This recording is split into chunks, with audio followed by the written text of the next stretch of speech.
मेघा आली.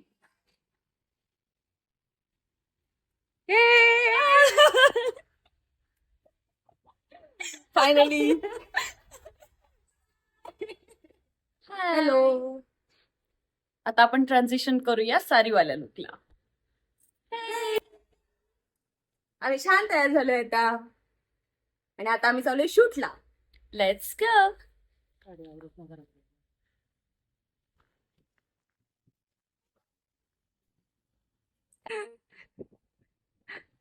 कसलं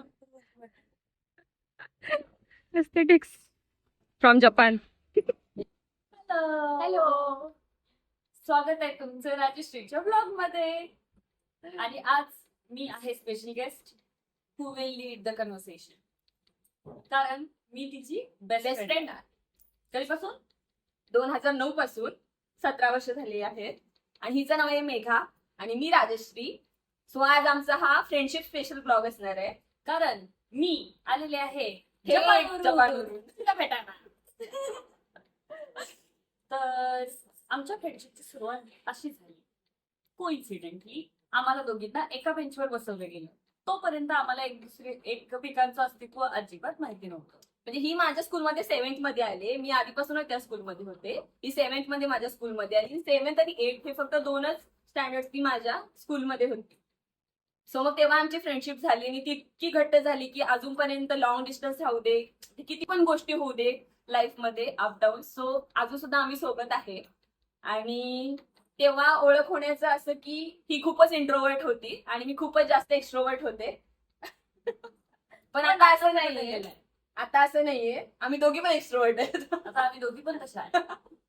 त्यामुळे आमच्या घरचे म्हणतात की ह्या दोघी एकत्र आल्या की भूकंप, सुनामी जपानमध्ये.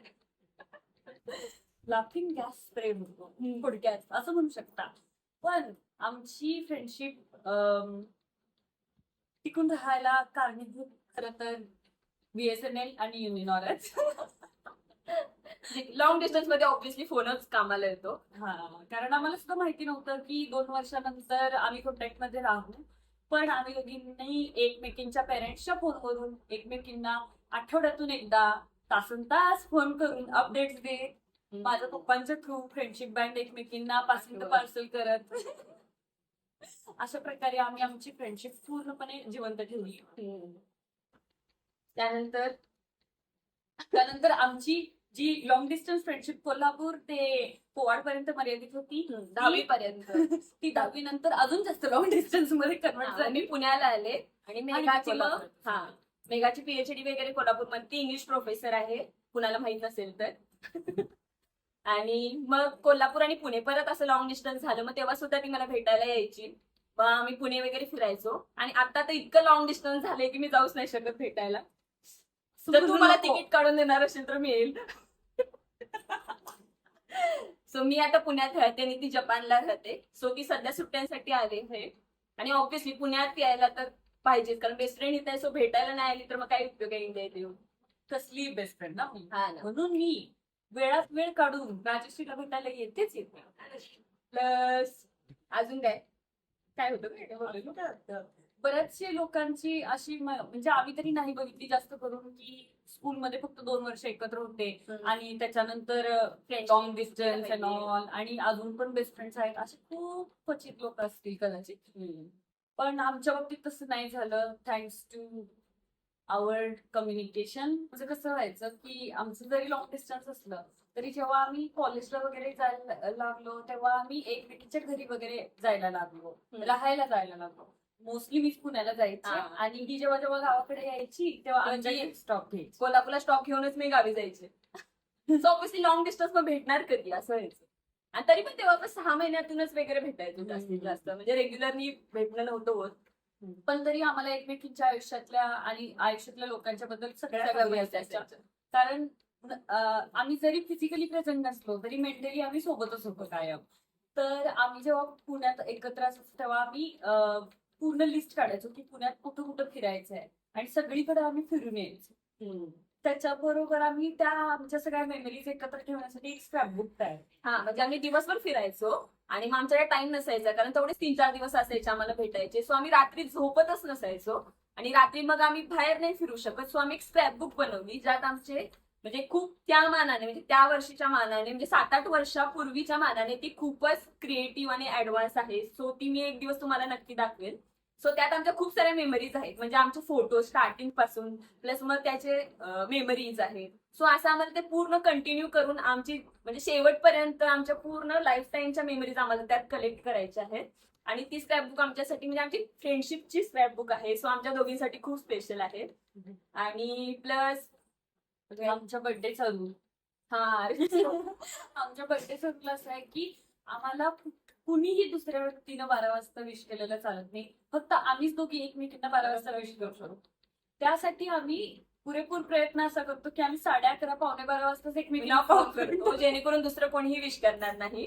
आणि हिच्या घरी पण सेम की राजश्रीचा फोन आहे सो ते सुद्धा 12 नंतरच विश करायचे. आणि आता इव्हन लग्न झाल्यानंतर सुद्धा माझ्या नवऱ्याला सुद्धा अलाउड नाहीये 12 वाजता विश करणं मेघाकडून. असे मी त्याला टर्म्स अँड कंडिशन्स देऊन ठेवलेले आहेत. हा ना. सो ती एक स्पेशल गोष्ट आहे आमच्या फ्रेंडशिपची.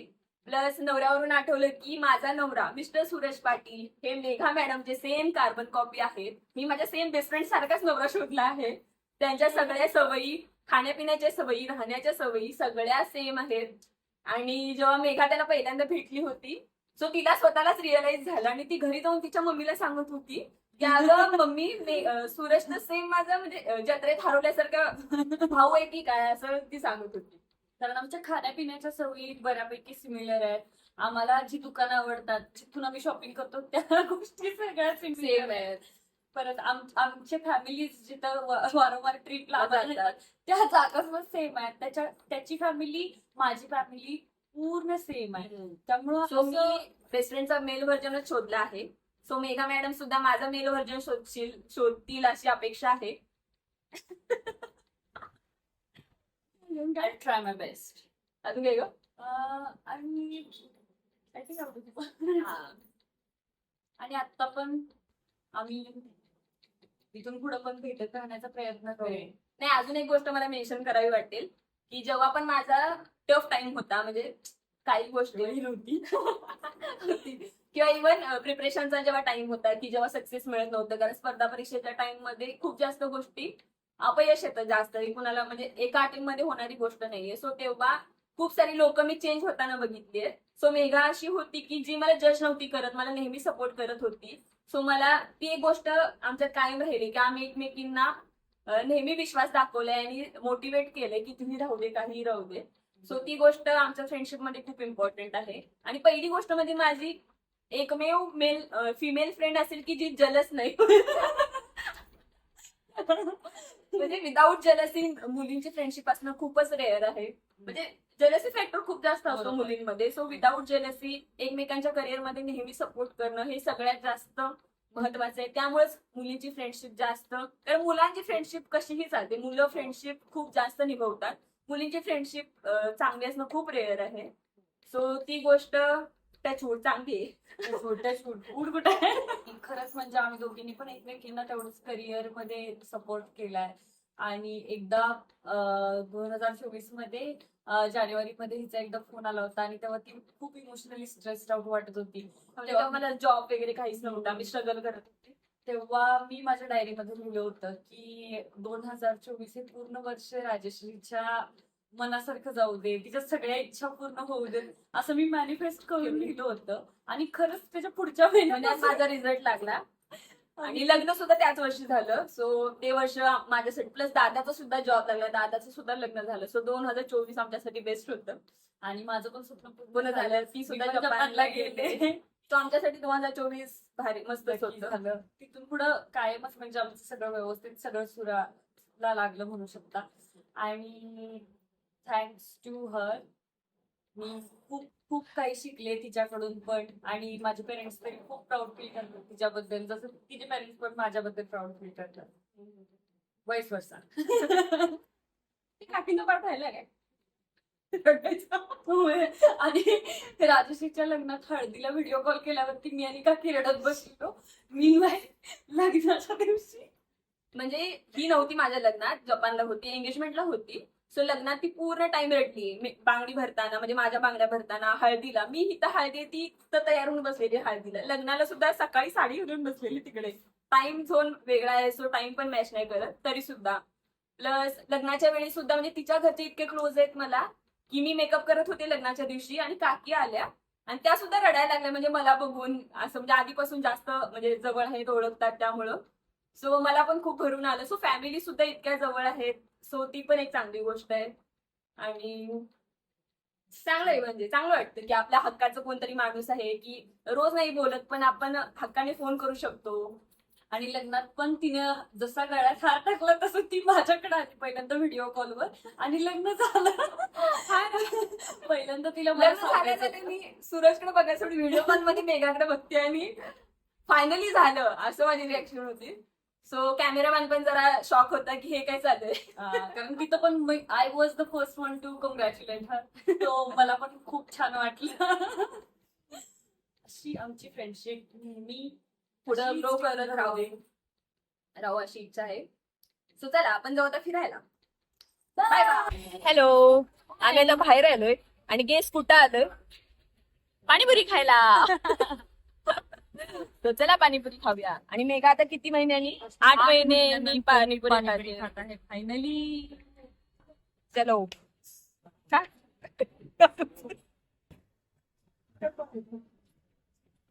काय पाणी तिकट आहे वाटतं.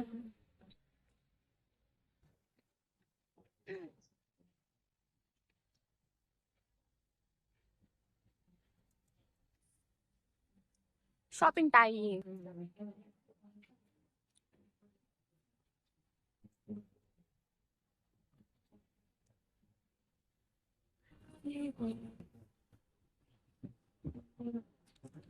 ते गेले पप्पा.